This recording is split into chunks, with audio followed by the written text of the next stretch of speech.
백부장의 믿음이라고 하는 제목으로 말씀을 선포하겠습니다.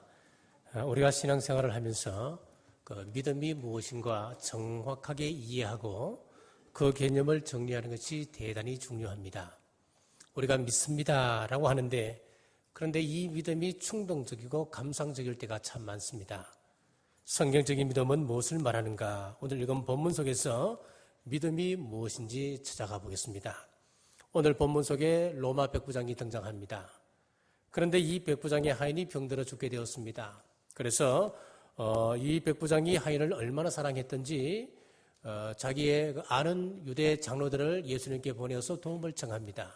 청을 받은 우리 예수님께서 백부장 집을 향하는데 이 소식을 들은 백부장이 또 다른 벗을 보내어서 주님께서 내 집에 오심을 내가 감당치 못하겠습니다. 그리고 내가 주님께 나아가는 것도 감당치 못하겠습니다. 주님께서 그저 말씀만 하셔서 내 종을 고쳐 주옵소서. 그때 이 말씀을 들으시고 예수님께서는 내가 이스라엘 백성 가운데서도 이만한 믿음을 만나보지 못하였다. 칭찬하셨습니다. 그리고 그 벗들이 돌아가 보니까 종은 이미 나아 있었습니다. 자, 이것이 오늘 본문의 내용입니다. 자, 오늘 이 백부장을 통하여서 성경적인 믿음은 무엇인가 찾아보겠습니다. 첫째, 백부장의 믿음은 하나님을 경외하는 믿음이었습니다. 4절에서 5절 보십시오. 이에 그들이 예수께 나와 간절히 구하여 이르되 이 일을 하시는 것이 이 사람에게는 합당하니이다.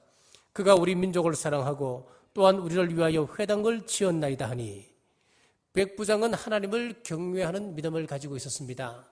그는 팔레스틴에 온 로마 고급 장교로서 하나님에 대한 이야기, 그 가운데 특별히 예수님께서 병자를 고치시고 기적을 행하시고 또 그리고 메시아 왕국을 만들어간다는 사실을 듣고 예수님을 경외하는 신앙을 갖게 되었습니다. 그 경외심이 있었기 때문에 개종한 사람도 아니었음에도 불구하고 이스라엘 사람들을 위하여 회당을 지어주었습니다. 요즘 말로 하면 교회를 지어줬다는 이 말입니다. 그리고 많은 유대인들을 이 백부장이 돕습니다. 당시 로마 사람들은 유대 사람들을 몹시나 미워했습니다.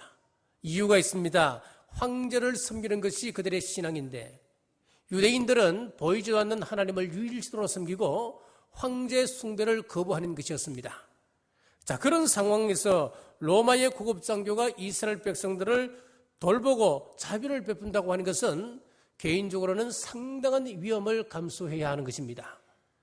또 이스라엘 유대인들 입장에서도 하나님을 섬기지 않는 로마 사람들과 교제한다고 하는 것, 신앙적으로도 상당히 껄끄러운 관계일 수 있습니다. 그런데도 오늘 유대 장로들이 백부장의 요청을 예수님에게 전하면서 예수님, 이 사람은 꼭 도와줘야 됩니다. 적극적으로 지원하는 것이었습니다.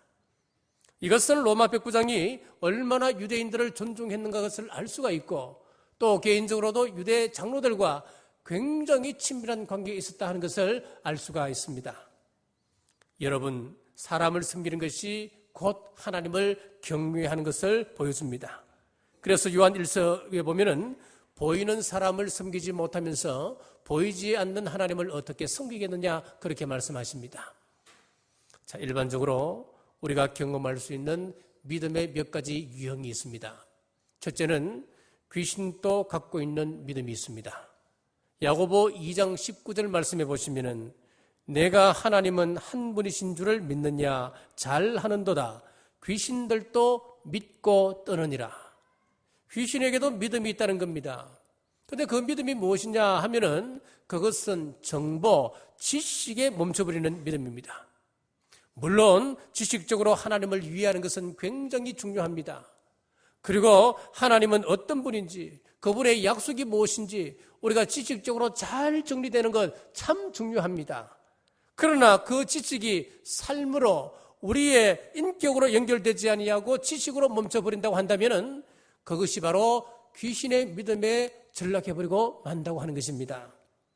우리 예수님께서 지나가실 때에 귀신이 가장 먼저 예수님을 알아봤습니다. 왜 나를 괴롭게 하십니까? 다윗 하나님의 아들이시요 메시아시요 그렇게 이야기하는 것 아니겠습니까? 정확하게 예수님의 존재에 대해서 알았던 존재가 바로 이 귀신들이었습니다. 그러나 귀신은 예수님을 아는 지식에 끝났습니다. 예수님을 경배하거나 예수님께 복종하기 위하여 자기를 내려놓지를 못했습니다. 우리 가운데 이런 지성만 가지고 신앙생활하는 사람이 있지 않습니까? 판단하고 비판하고 정죄하는 것은 잘합니다. 그러나 한 발자국도 자신이 가진 이 지식, 새로운 깨달음을 가지고 삶에 적용시키지 못하는 참 불행한 사람들이 많이 있습니다. 두 번째 믿음은 감정과 충동과 느낌만 가지고 있는 믿음이 있습니다. 때로는 이 충동이 필요할 때가 있습니다. 우리가 말씀을 들을 때 또 어떤 감동을 받았을 때에 내가 이제부터는 하나님을 위하여 살아야지, 주님을 위하여 살아야겠습니다. 뜨거운 열정이 일어날 때가 있습니다. 그러나 유감스러운 것은 지식이 없기 때문에 바른 방향으로 설정을 못합니다. 어디로 가야 할지, 무엇을 해야 할지 그것은 모르고 뜨겁기만 한 겁니다. 어떤 감동을 받았으면 그 다음에 우리가 인격적인 결단이 있어서 버릴 것은 버리고 취할 것은 취하고 어떤 선택이 있어야 되는데 뜨겁기만 하고 그냥 요란스럽기만 하지 삶의 변화나 그런 진전이 없는 거예요. 자, 이런 믿음을 우리 주님께서 누가복음 8장 13절에서 이렇게 말씀하십니다. 바위 위에 있다는 것은 말씀을 들을 때에 기쁨으로 받으나 뿌리가 없어 잠깐 믿다가 시련을 당할 때에 배반하는 자요. 어려움이 오면은 뜨거웠던 감정은 금방 식어져 버리고 만다고 하는 것입니다. 뜨겁기만 했지 그것을 보완할 수 있는 인격적인 보완 뒷받침이 없었기 때문에 결국 충동으로 끝나버리고 많은 믿음이었습니다. 세 번째는 큰 믿음이 있습니다. 마태복음 15장 28절에 보면은 이에 예수께서 대답하여 이르시되 여자여 내 믿음이 크도다 내 소원대로 되리라 하시니 그때로부터 그의 딸이 나으니라. 이방 여인 수로보니게 여인과의 대화가 있었습니다.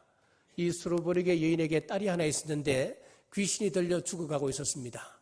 예수님, 내 딸이 귀신 들려 죽어가고 있습니다. 도와주십시오. 살려주십시오.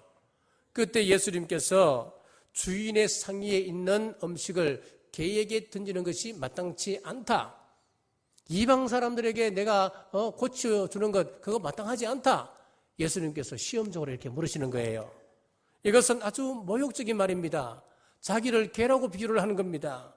그러나 이 여인은 자존심의 문제를 극복하고 개도 주인의 상에서 떨어지는 부스러기를 먹지 않습니까? 부스러기라도 좋으니 제발 우리 딸 고쳐주옵소서.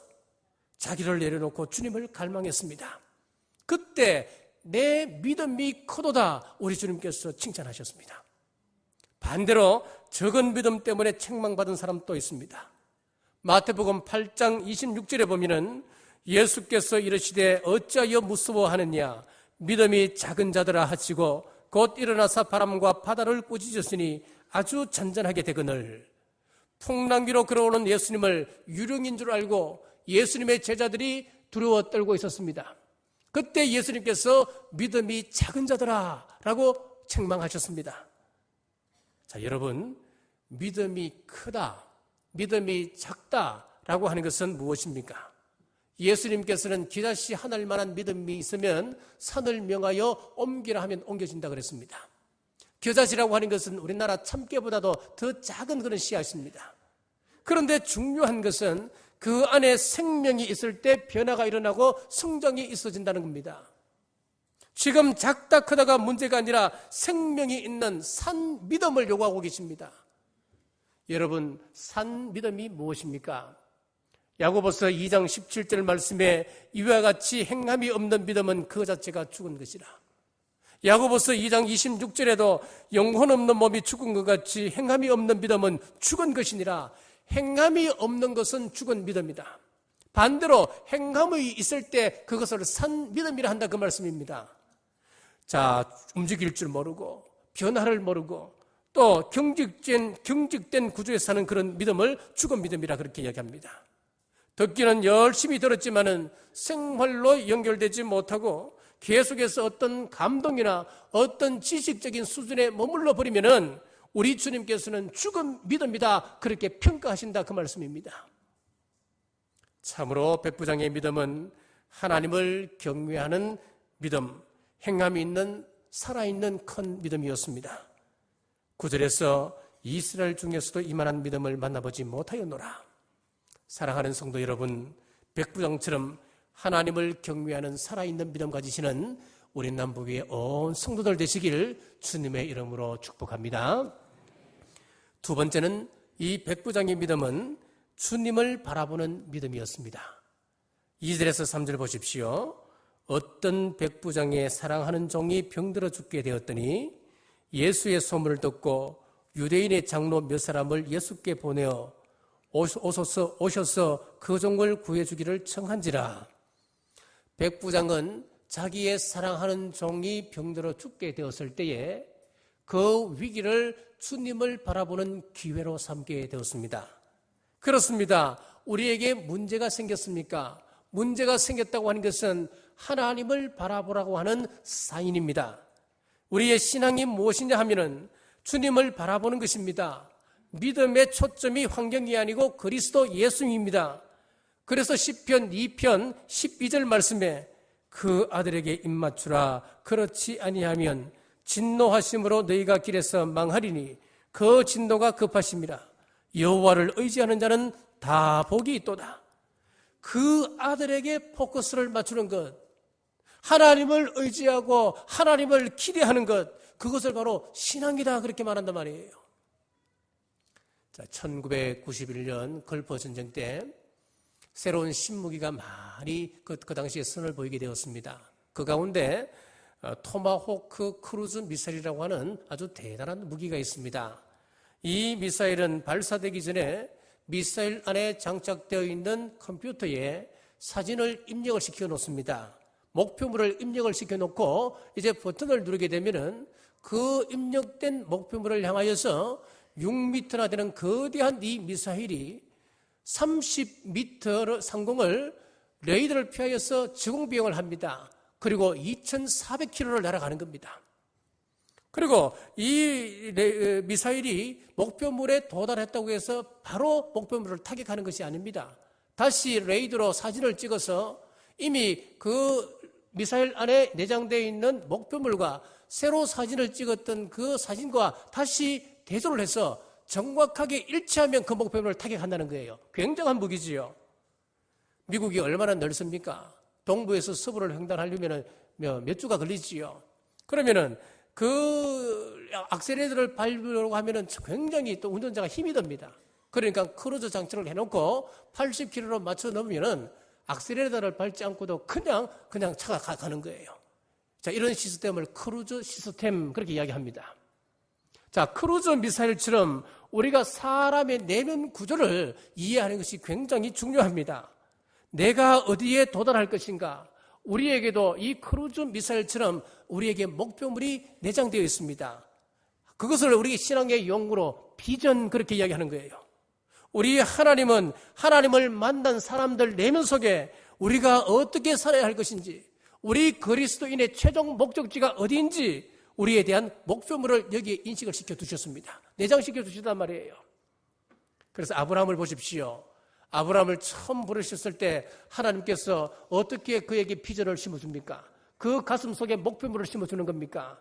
하나님께서 아브라함아, 너는 큰 민족이 되게 하겠다. 너는 큰 나라를 이룰 것이다. 대적의 문을 열 것이다.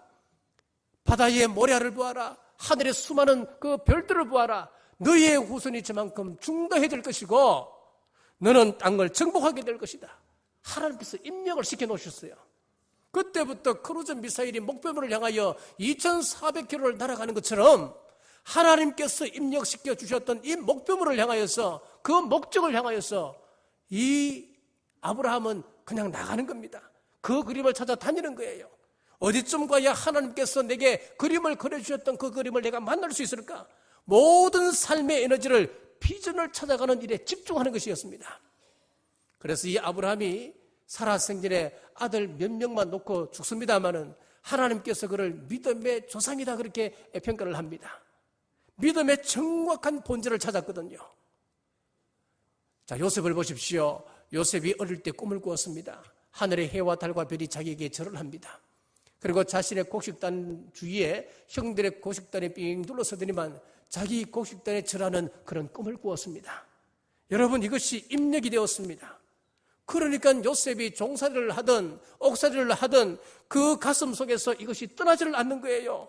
처음 입력된 그 그림을 요셉은 찾아가는 겁니다. 하나님께서 나에게 이것을 약속하셨다.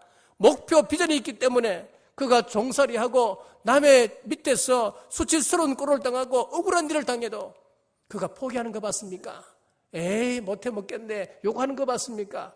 여기서 삶을 끝내자. 여러분, 뒤집어지지 않은 거예요. 왜요? 그의 가슴 속에 꿈이 있거든요. 그거 찾아가는 것입니다. 우리도 똑같습니다. 저와 여러분들이 우리 예수님을 처음 만났을 때에 예수님은 여러분 가슴 속에 이것을 심어두셨습니다. 너는 복의 통로가 될지어다. 너는 주님의 제자로서 합당한 삶을 살아가고 이 세상에서 소금과 빛으로서 살아가야 할 존재다. 이것을 우리에게 심어주셨습니다. 이런 비전을 저와 여러분들이 동일하게 지금 가지고 있는 거예요. 여러분, 우리가 그리스도인으로서 이 비전이 없다면 우리는 망한 사람 됩니다. 왜냐하면 우리 속에는 이미 사탄이 탐욕과 욕구와 분노와 또 혈기를 입력시켜 놓았습니다. 그래서 우리는 주님의 새로운 비전으로 이것을 새 입력하지 아니하면 우리는 망하는 사람 되는 거예요. 사탄이 하는 일이 뭡니까, 여러분? 우리가 목표물을 향하여 쫓아가지 못하도록, 하나님의 형상을 덧입지 못하도록, 그리고 하나님 나라 일꾼으로 세워질까 봐서 에덴 동산에서 하나님께서 입력시켜 놓았던 그런 좋은 정보들을 전부 다 지워버리는 거예요. 대신에 탐욕으로 살게 하고 욕심으로 살게 하고 혈기로 살고 충동적으로 우리가 인생 하루하루를 살게 만들어버리는 거예요. 자, 어떻게 해서든 사탄은 이 목표물을 보지 못하도록 계속해서 땅것을 집어넣습니다. 우리가 하루하루 생활하다 보면은 누구 때문에 열받는 일이 생깁니다. 그리고 실패의 사건을 보고 포기하게끔 만들어버리기도 합니다.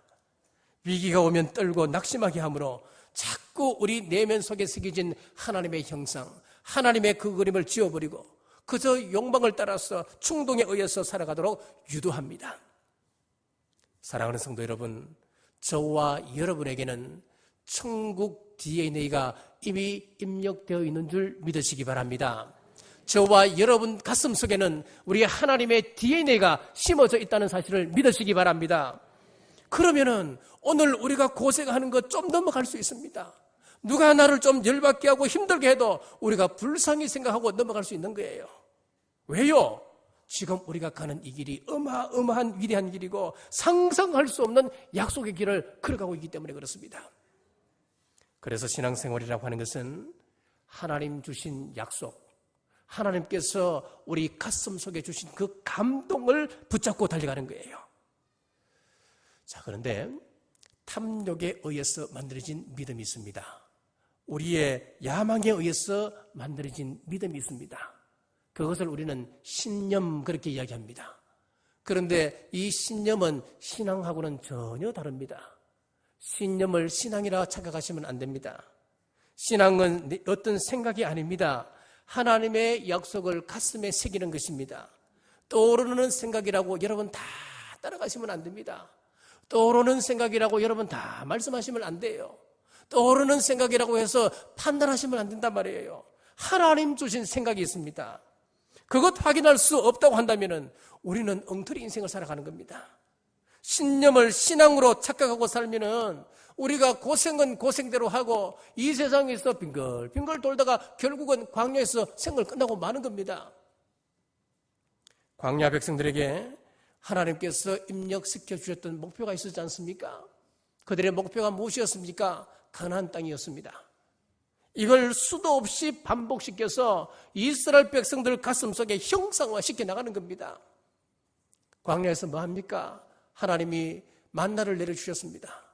만나를 내려주시면서 이것은 내가 너희들이 아무런 노동을 하지 않아도 내가 먹이는 거야. 내가 먹이는 거야. 내가 가나안 땅으로 너희들을 인도하마. 반석에서 물을 내시면서 이것은 내가 내는 것이야. 내가 가나안 땅으로 너희들을 인도하는 거야. 수도 없이 하나님께서 형상화시켜 주시기 위해서 애를 쓰시지만은 이스라엘 백성들이 이거 다 무시하고 자기 가슴 속에 탐욕의 그림을 그리고 있는 거예요. 만나 맛없다고. 애굽에서는 고기를 먹었는데 고기도 없다고. 애굽에서는 파도 먹고 마늘도 먹고 부추도 먹었는데 여기는 아무것도 없다고 불평하고 대적하고 싸우다가 광야에서 망하고 마는 것 아니겠습니까? 여러분 뭘 봐야 합니까? 히브리서 12장 2절에 믿음의 주여 또 온전케 하시는 이인 예수를 바라보자. 오늘 백부장처럼 문제 앞에서 우리의 영원하신 꿈 대신 예수 그리스도를 바라보시는 여러분 되시길 주의 이름으로 축복합니다. 세 번째로 백부장은 문제를 주님께 고백하고 도움을 요청했습니다. 3절 중반절입니다. 유대인의 장로 몇 사람을 예수께 보내어 오셔서 내 종을 구해 주시기를 청한지라. 이 말씀은 적용적으로 보면은 기도 신앙을 이야기합니다. 시편 118편 8절에서 9절에 보면은 여호와께 피함이 사람을 신뢰함보다 나으며 여호와께 피함이 방백들을 신뢰함보다 낫도다. 우리는 문제가 생기면 사람들을 먼저 찾습니다. 우리 집안에 검찰청에 있는 사람은 없는지, 친구 가운데 형사는 없는지, 어려운 일을 당하면 자꾸 사람을 찾습니다. 그러나 성경은 하나님을 의지하라, 기도하라 말씀하고 계십니다. 그런데 이 기도는 즉각적인 기도 응답도 있지만은 어떤 때는 수십 년이 걸려도 응답되지 않고 사후에 응답받는 그런 경우도 있습니다. 하나님께서 아브라함에게 약속의 말씀을 주셨습니다. 내 씨로 말미암아 내 민족이 나타나게 되고 아주 중대하게 될 것이다. 그런데 자녀가 없는 겁니다. 그런데 25년 후에 이 말씀이 이루어지는데 그 25년 동안 하나님께서 하나님의 기대하는 믿음대로 정대대로 하나님께서 계속해서 그를 유대에 나가신 것을 알 수가 있습니다. 그의 아들 이삭도 40세에 결혼하여서 60세에 아들을 낳습니다. 아들을 낳는 이 20년 동안에 기도하게 하심으로 믿음을 키워가시는 것이었습니다. 기도는 훈련입니다, 여러분. 명포수가 언제 어느 때 맹수가 나타나도 당황하지 아니하고 정확한 자세로 침착하게 사격을 할 수 있는 사람, 그 사람이 명포수입니다. 그런데 훈련되지 않는 포수는 급한 일을 당하고 맹수를 만났을 때에 우왕좌왕 당황해가지고 그냥 오발을 하는 겁니다. 그러니까 큰 사고를 당하는 겁니다. 기도는 훈련입니다. 기도는 하루아침에 이루어지는 것이 아닙니다. 기도 훈련이 오래되어 있는 사람은 문제 앞에 당황하지 아니하고 기도하며 응답을 기다립니다. 오늘 본문의 백부장은 이방인이었습니다마는 주님께 기도하는 믿음을 가지고 있었습니다. 우리 또한 문제 앞에서 주님 바라보며 기도하는 여러분 되시길 주님의 이름으로 축복합니다. 마지막으로 백부장은 철저하게 복종하는 믿음, 종의 자세를 가지고 있었습니다. 7절에서 8절입니다. 그러므로 내가 주께 나아가기도 감당하지 못할 줄을 알았나이다. 말씀만 하사 내 하인을 낫게 하소서. 나도 남의 수하에 든 사람이요 내 아래에도 병사가 있으니 이들어 가라 하면 가고 저들어 오라 하면 오고 내 종들어 이것을 하라 하면 하나이다. 자, 군인은 위계 질서가 철저한 사람들입니다. 주님께서 직접 찾아오시면 제가 감당치 못하겠습니다. 자, 이 말은 주님은 제 상관이십니다. 그렇기 때문에 말씀만 하시면 제가 언제든지 순종하겠습니다. 그런 의미를 가지고 있습니다. 이 백부장은 영적인 질서를 아는 사람이었습니다. 여러분, 예배드리면서 주님 말씀하십시오. 제가 들을 준비가 되어 있습니다. 현실은 고통스럽고 지금 현 상황은 암울한 상황에 있습니다마는 주님께서 나와 함께 하시고 주님께서 나와 동행하신다고 하신다면은 나는 염려하지 않고 이 길을 걸어가겠습니다. 우리가 말씀을 읽을 때마다, 우리가 기도할 때마다, 우리가 하나님 앞에 나와서 예배 드릴 때마다 하나님 말씀하십시오. 제가 들을 준비가 되어 있습니다. 주님께서 가라 하시면 제가 가겠습니다. 주님께서 멈추라면 저는 멈추겠습니다. 이 순종의 신앙을 우리 예수님께서 보시고 내가 이스라엘에서도 이만한 믿음을 찾아보지 못했노라 극찬하시는 것이었습니다. 여러분, 건강의 문제로 힘이 드십니까? 여러분 가정에 경제적인 위기가 찾아왔습니까? 인간 관계가 꼬이고 꼬였습니까? 우리는 하나님을 신뢰하는 사람들입니다. 우리의 현실은 어려워도 우리 주님 바라보시기를 바랍니다. 상황은 극한 상황으로 치닫는다 할지라도 우리 주님을 기대하시기를 바랍니다. 철저히 말씀에 복종하시는 여러분 되시길 주의 이름으로 축복합니다. 오늘 본문의 백부장은 이방인이었습니다마는 하나님을 경외하는 믿음, 그리고 주님을 바라보는 믿음, 기도하는 믿음, 그리고 복종하는 믿음을 가지고 있었습니다. 우리 또한 시련이 올 때마다 우리의 믿음을 작동시켜서 하나님을 경외하고 우리 주님을 바라보며 기도하고 철저히 순종하여서 큰 믿음이라 칭찬받는 우리 남북의 온 성도들 되시고 우리 주님 오실 때 천국 백성 되시길 주님의 이름으로 축복합니다. 기도하겠습니다. 오늘 믿음으로 성리의 삶을 살기를 원하시는 아버지 하나님 감사합니다. 성도는 환경으로 살지 아니하고 믿음으로 살고 주님을 나의 힘, 나의 피난처, 나의 산성으로 고백하는 사람들입니다. 이제 암울한 환경에서 주님께 눈길을 돌려 주님만 바라보고 주님만 기대하며 기도하는 백부장의 믿음을 저희들도 소유하여서 큰 믿음이라 칭찬받고 우리 주님 다시 오실 때 천국 백성 되게 하여 주시옵소서. 다시 오실 예수 그리스도 이름으로 간절히 기도드리옵나이다.